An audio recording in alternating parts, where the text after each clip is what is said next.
अर्ज भरता आहे, 2019च्या तुलनेनं ही लढाई तशी सोपी नाही आहे.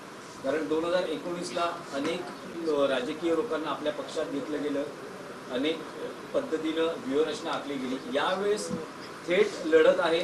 वरळीत मनसेचाही उमेदवार आहे, शिंदे शिवसेनाही उमेदवार देण्याच्या म्हणजे महायुतीही उमेदवार देण्याच्या. मी एवढंच म्हणालो की या निवडणुकीमध्ये शिवसेना, मशाल म्हणजे उद्धव ठाकरेंचा पक्ष हा महाराष्ट्राच्या हितासाठी उभा आहे.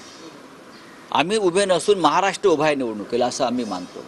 आणि आमच्या विरुद्ध जे उभे आहेत ते दिल्लीची चाकरी करणारे लोक आहेत. त्यांना महाराष्ट्राच्या हिताशी काही घेणं देणं पडलेलं नाही. खरं म्हणजे यावेळेला महाराष्ट्रानं एक व्हायला हवं होतं, तरच हे महाराष्ट्राचं दिल्लीचं सुलतानी संकट आपण रोखू शकू. पण दुर्दैवानं अनेकांना दिल्लीश्वराने विकत घेऊन निवडणुकीत उभं केलेलं आहे. शिवडीमध्ये काय करणार आहात? कारण अजूनही उमेदवार दिला नाही. एक्झिस्टिंग सगळ्या आमदारांना उमेदवारी दिली जाईल असं एक चित्र होतं, पण अजूनही अजय चौधरी यांची उमेदवारी. अजय चौधरी हे पक्षाचे नेते आहेत. अजय चौधरी गेले 10 वर्षापेक्षा जास्त काळ आमदार आहेत.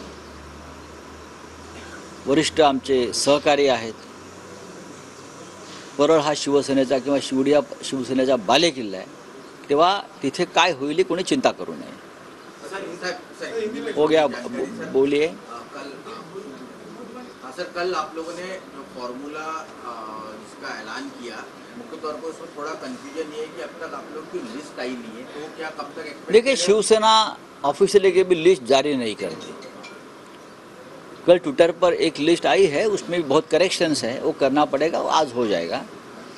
लेकिन 3 पार्टी के लगभग 85 जो क्षेत्र है उस बारे में हमारा एक मत हुआ है. और बाकी के जो बचे हैं विधानसभा, उसके ऊपर अब शाम तक पूरा निर्णय हो जाएगा. हमारे कोई छोटे छोटे दल हैं, हमारे मित्र हैं, उनको भी सीटें देनी पड़ेगी. उस बारे में भी चर्चा हो रही है. कल ऐसे भी अखबारों ने कुछ रिपोर्ट किया है कि लगभग ये महाविकास आघाड़ी टूटते रहेगी. पवार साहब के इंटरवेंशन के बाद मामला थोड़ा ठीक हुआ है. क्या जानकारी आप लोग भी कल बैठे थे? देखिए, ऐसी अफवाहें उड़ती रहती है, ये हवाबाजी पतंगबाजी चलती रहती है. जरूर कल हम पवार साहब के सामने बैठे थे. पवार साहब ने हमें गाइड किया. उद्धव ठाकरे साहब ने भी फ़ोन पर गाइड किया. और हमें चाहते हैं कि किसी भी रोक टोक के बिना ये चुनाव हो जाए. हमारी जो एकता है वो लोगों के सामने आए. मसला सीटों का नहीं है. जो जीतेगा उसको सीट है. कौन कितनी सीटें लड़ रही है ये फार्मूला नहीं है. फार्मूले की बात मत करिए आप. और हो जाएगा शाम तक, कोई चिंता की बात नहीं. लेकिन कैसे तय कर रहे, कौन जीतेगा, कैसे कर रहे? हम बैठकर तय करते हैं. उसमें क्या निकष लगाए जा रहे? क्योंकि अब तो वो हमारा निकष हमारे पास रहेगा ना. हम कर लेंगे. हमें मालूम है, हमें 50 साल से चुनाव लड़ रहे हैं हम लोग, हमको पता है.